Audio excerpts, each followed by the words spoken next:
বিশ্বনবী নিজ হাতে মাত্র একজন কাফেরকে হত্যা করেছিলেন, তার নাম হচ্ছে উবাই ইবনে খালাফ। মক্কার জমিনে সে বিশ্বনবীকে নানাভাবে থ্রেট দিত।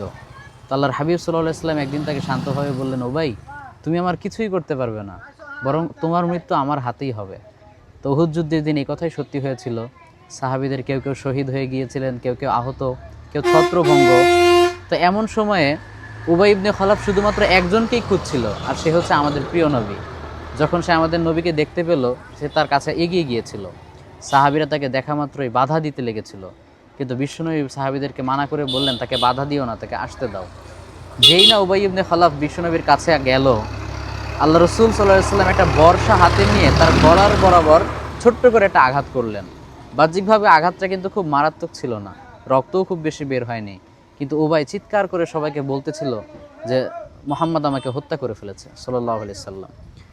এর কারণ সে জানতো যে আমাদের নবী এমন একজন মানুষ যিনি কখনো মিথ্যা বলেন না, যিনি বহু বছর আগে তাকে সতর্ক করে বলেছিলেন যে তার হাতেই উবাই ইবনে খালাফের মৃত্যু হবে।